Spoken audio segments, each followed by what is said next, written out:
Hey guys, welcome back. So today we are going to be talking about something a little bit boring, but I had a situation up on the standard gauge layout that I had to buy another power supply, so I had to buy a transformer. So I got this little guy right here, which is a Lionel GW-180. So we're going to just do a quick overview of it since I bought it and check out some of the features of it. So let's get started. Alright, so what do you get with the GW-180? So just a little side note, it's kind of funny. When I opened it, I noticed this little imprint on the top of the foam. It says Lionel Legendary Trains. It's kind of funny. I've never seen that printed on the foam packaging before. Not sure why they did it for a transformer, but yeah, it's kind of cool. Anyway, so when you open up your package, obviously you're going to get a set of instructions that go with it. You're going to get the actual controller itself, which if you look at this, it looks identical to the CW-80 transformer, but it's just a controller. It's kind of lightweight. You can feel it. And then, of course, you get the really heavy brick, which is your actual power supply, right? It's just a normal 180 powerhouse brick, right? Okay. And then they give you one little other thing, which is just a set of wires for your accessory output, and that's pretty much it. So, okay, so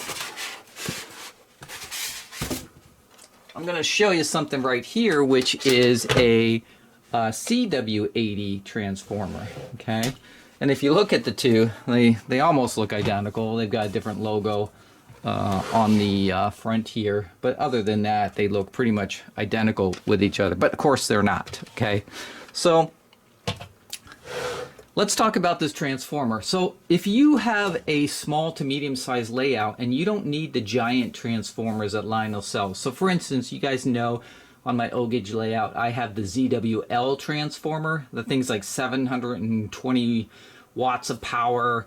I mean, that thing is a dynamo. I throw stuff at it, it never fails. So is that transformer worth it? Yes, but it is $1,000 now. When I bought them, they were like $600. Now they're around $1,000. So it's not a cheap investment for the ZWL. You can go to MTH transformers, but their Z4000, which is their top of the line transformer, I think is around $650 right now.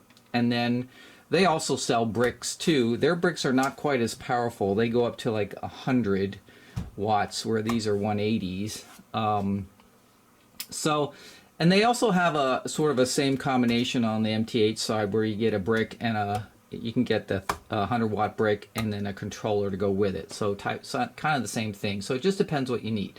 So why did I get the GW-180? Well, my main reason is the amps that this can handle. So the powerhouses, the 180 powerhouses, handle up to 10 amps of power. So these can output 10 amps, which is really what I needed. And I'll talk about that on my standard gauge video when you see the next one, because that's where this is going to be used and why I needed all this power. But that's the nice thing about the transformer, is that this one puts out 10 amps, where the original CW-80 here only put out 5 amps. So you could only get 5 amps out of this one. It's an 80-watt transformer, and that would really be for like just a very small layout, right? With almost maybe just a couple accessories or something like that, and that's about it, right? So the GW-80 is a great sort of mid point transformer if you don't need the giant transformers, because you don't have a big layout. Okay, and we'll talk about some of the features of it. The other thing is the CW-80s, they had an issue early on when they first came out. So I remember when I was up at Nicholas Smith talking to the guys, and they were telling me how all the ready-to-run sets, which used to come with these as their transformer, this is before Lion Chief came out. So when the ready-to-run sets were just conventional sets with a transformer, they put these CW-80s in them, and they used to replace them like left and right. Like practically every set they had come in, they'd have to replace the CW-80 on it because they were failing, right?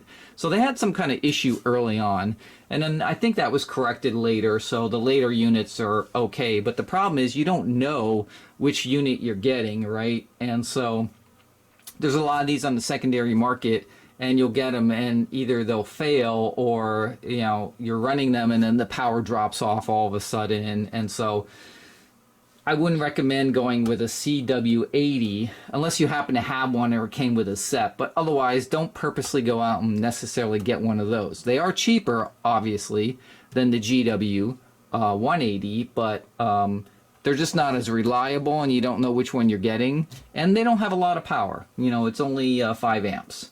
So the thing about it is the GW-180, I'm going to put this over here now, is this combination, and basically you're able to plug the brick into the controller, and then you have variable power instead of just straight 18 volts, and you're getting up to 10 amps out of here, and that's a big deal. So when I look at transformers, I do not look at the watts, right? Because they're always labeled with watts, right? 180 watt, 80 watt, you know, 720 watts. The Z4000, right, is 400 watts, right? Everybody's watts, watts, watts, right? But I look at the amps. How many amps can this transformer handle? Because that's going to tell me basically how much power I can pull out of this thing, and then what I can, if it's going to handle what I have on my layout, right?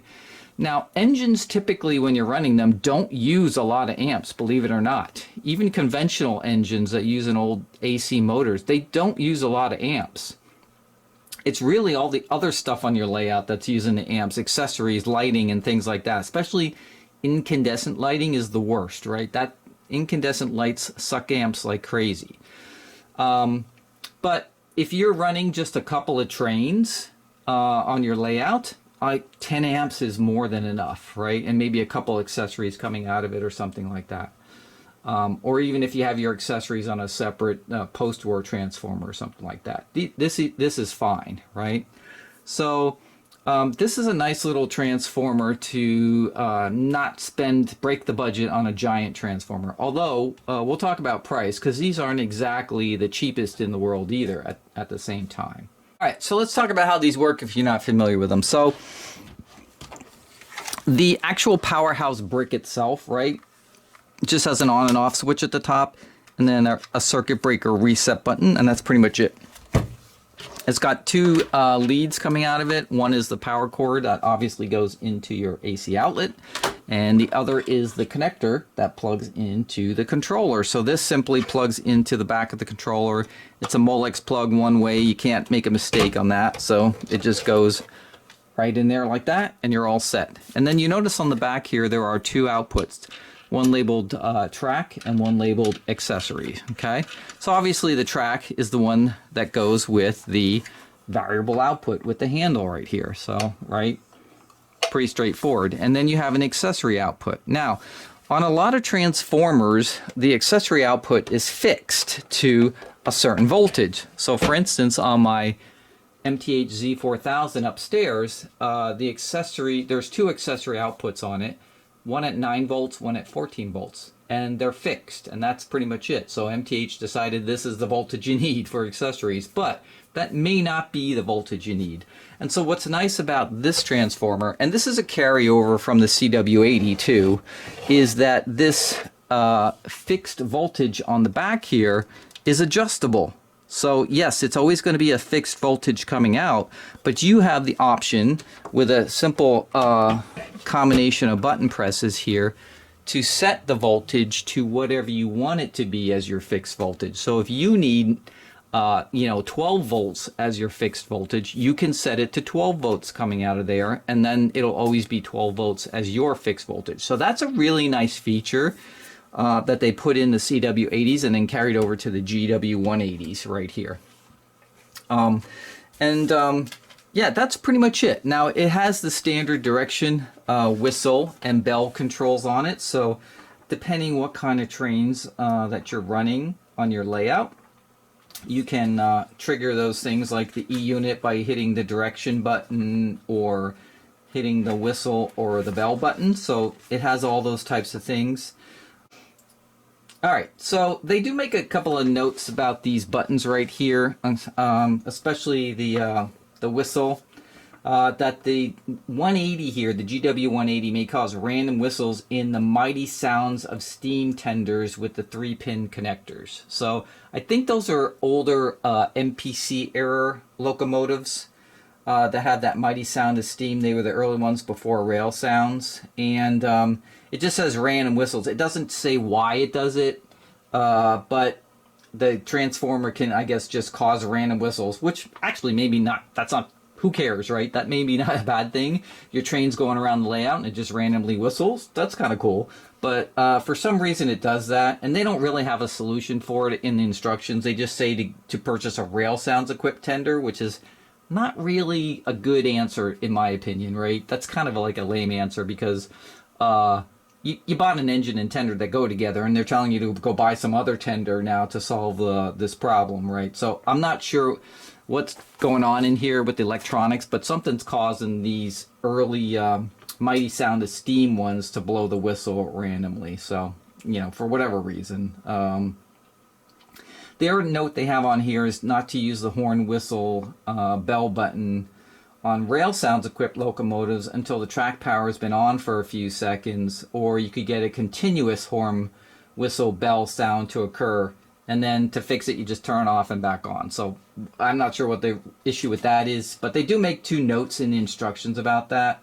But you know, basically they're basically saying make sure the engine's on the track with power for a couple seconds before you hit the bell or the whistle buttons. So, but besides that, they work the same way. And I'm assuming, although I don't know for sure, that if you're running a post-war engine and you do the whistle right, it should, you know, do the DC offset to blow the whistle for your post-war pieces. If you happen to have a small layout and you just need a transformer and you're just running some post-war stuff. Although, to be honest with you, if you're at that point and you're just strictly post-war, get a refurbished post-war, KW, ZW, something like that, and you don't have to worry about any of that stuff, right? And it's probably cheaper overall. So, all right. Now, what else do we get with the GW-180? So it does have 2 levels of protection on the GW-80. So first of all, if you get some kind of a short or whatever it is, right, it will do what they call fold back, which basically means that instead of tripping the breaker, the fold back will pull down the voltage, right, so that it doesn't damage electronics in your trains, right? So it basically, it happens like it'll reduce the voltage on all the outputs in a fraction of a second to make sure that it's not going over its 10 amp max, right? If that short circuit, whatever it is not corrected in 3 seconds, then it'll completely shut down and the red light will come on solid. So what happens is, if you're going into fold back protection, the red light will come on here and it'll be flashing. When it actually says, no, you haven't fixed the issue, it's shorting, I'm going to shut down the power, then this will turn solid red. Otherwise, this light is normally green on here. So they have those 2 levels of protection, and the fold back is really meant so that you're not constantly tripping the breaker and have to reset it if it's just some little glitch or something like that, okay? But they do have it to protect modern electronics. And then, of course, if it's like, say, the train derailed, right, and it's a continuous short, then it'll shut down the power on the transformer. And then it'll, you know, you just have to reset it once you fix whatever the short actually is. And yeah, so that's pretty much it. So it's pretty straightforward. It's just a transformer. There's not much to it. Like I said, it has those 2 levels of protection, has the nice feature of the adjustable output on the accessory output there. And one thing that is kind of nice about this as opposed to the CW-80, right, because they could have made this new version of the GW, and they could have put the transformer inside this case and just made 1 unit, right? But what's nice about this combination is, like, let's just say that this powerhouse fails for some reason. Although I'm going to tell you, these things are rock solid. Like, I've had powerhouses for a decade, and you know, they don't glitch, right? And I think these have a reputation at this point. They're just rock solid transformers, right? These powerhouses. But if for some weird reason you happen to have the situation where one of yours fails, you can actually just get a new powerhouse and plug it into your GW controller, and you don't have to buy a whole new set. Because we're going to talk about price in a minute, but it's cheaper to buy a brand new powerhouse and plug it into your controller than getting the whole set all over again if for some reason this happens to die. So that is kind of nice that it is separated and you can do that. It does obviously take up more space because you got two components now instead of one, but I like that feature, right? So that if for some reason something happened, I could easily replace this and not have to spend as much money as replacing the whole thing. Now, these are still expensive, the powerhouses, but still, it's still cheaper than buying the whole set. All right, so let's talk about the accessory output right here. So like I said, this is adjustable. So I'm going to put my Fluke multimeter on here. Okay, and we have it powered on, so we're just going to check it out right here. So we are at about 12, almost 13 volts here as the factory set output here from the accessory output. So it's probably set closer to 12, right? Because there's no load on this right now, but it's probably around 12 volts is what they have it set to at the factory. So if that's good for what you need, you don't have to touch anything or change it. But let's just say for some reason you did need to change it and you need to lower it or make it a little higher. So let's say we have to make it like 10 volts or something like that. So let's show you how to do that. All right, so the way that you set your accessory power is the three buttons on the top here. You just hold all three down at the same time, and then the light here, the green light, will start flashing. So you just hold them down. You'll see it's flashing right here. And now you notice the voltage dropped on my voltmeter right here. So I can actually just use the handle and raise it up to whatever I want it to be. So let's say we're going to do 10 volts. So about right there, about 10 right there. Okay, and then once you have that, you just release the buttons, and that's pretty much it. And then you turn it all the way off, right? And then so what'll happen is now on your, as long as your transformer's on, you're going to have 10 volts coming out of here. So if I turn off the power right here and then I turn it back on, right, you see I'm at 10 volts. So now I've set my accessory output to 10 volts all the time. And that's so easy, right, to change anytime you want to. So let's say you're running accessories and you adjusted it to 10 and you're like, not quite. I need just a little bit more, maybe 11 or something like that. Hold three buttons down, right? Adjust it, turn it off, and you're done, right? Very simple to do, and I think it's a really nice feature instead of being forced into what a manufacturer thinks the accessory output should be. So really easy to do, and a really nice feature if you do run accessories off of this also. All right, so now that we've got that finished here, let's talk about price. So the retail price of the GW-180 is $359. Now, one of the reasons I picked this up was because Lionel was having a sale for $259. They were $100 off. So it just happened to be good timing when I needed a power supply and they were on sale. So I grabbed it. But, $359 is not cheap for, a 180 watt power supply. So you have to take that into consideration. And again, it always depends on your railroad needs. Actually, I made a mistake earlier when I was saying this was a replacement for the CW-80. The CW-80 is still in the catalog, and you can still buy it, and that is only $169.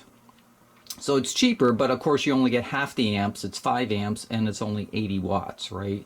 So a lot less on the CW-80. But they make a note in the catalog with parentheses that it's been revised, which basically means, whatever the issue was that they were having them originally has been fixed, right?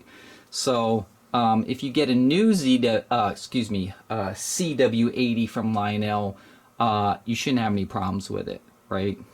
older ones, unless you know what generation it is, you know, it's 50-50, right, to figure out if it's going to be a problem or not. So if you get a cheap one for like $5, then yeah, it's probably worth trying it. But otherwise, if you get a new one, you should be set. So that was earlier I said this was a replacement. It is not the replacement. It's an additional transformer Lionel's offering. So they basically have 4 options. They have this CW-80, which is 80 watts. They've got the GW-180, which is 180 watts, where you can vary it. They have just the brick itself, the Powerhouse 180s. And then, of course, they have their premier transformer, the ZWL, right? So you have those kind of 4 options from Lionel to choose from for power supplies. Now, of course, you can get a brick, and if you want to come up with your own reduction circuit and you know, create a circuit board and reduce it down, you could do that. If you watch my videos, you know I'm all about ease, so I'm not going to go through all that. And then if I do that, right, then you have to change the circuit if you needed to change the voltage, right? I don't want to do that. So I'm using this, you know, variable voltage transformer to meet my needs. But of course, you can do anything you want to, right? Now, those are the retail prices I just quoted, so you could find them cheaper at your dealer. And like I said, right now these are on sale for like $100 off, so I think they're worth it if you have just a small railroad, and that's really all you need, and you don't have to spend a fortune on a ZWL for like $1,000. Okay guys, well that's going to be it for the GW-180. It's a nice little transformer, great transformer if you don't have a giant layout, you don't want to spend a fortune on a transformer. It's got, you know, 10 amps of power, which is a lot, and you got the variable adjustment for the accessory output, which is really nice. You've got dual protection, fold back, and then regular circuit protection, so it pretty much just has everything that you need in it if you have a small layout and you're not running a ton of trains or accessories. So, it's not too expensive, but it's not on the cheapest side either, so depending on what you're running on your railroad. So again, if you're running just straight post-war, then yeah, maybe a post-war refurbished transformer is a better way to go than this modern one right here, right? Because you'll probably get more power, and then you don't need all that protection for electronics, right? But if you are running modern stuff, then this may be the transformer that fits the bill. Don't forget, it does have that little sort of idiosyncrasy where it talks about if you're running the mighty sound of steam trains, that they could randomly blow the whistle and stuff like that using this transformer. For whatever reason, I'm not sure why that is, they don't really explain, but they do make a note of it in the manual. So if you're in the MPC area, you have a lot of those mighty sound of steam trains, then maybe this is not the one for you. And I think that's the only quirk you have to keep in mind for it. So, alright, so that's going to be it for today's video. I hope you enjoyed it. As always, make sure you subscribe, hit the bell button to get notifications, put your comments down below, let me know what you thought of this video, and as always, I will see you guys next time. Peace, guys.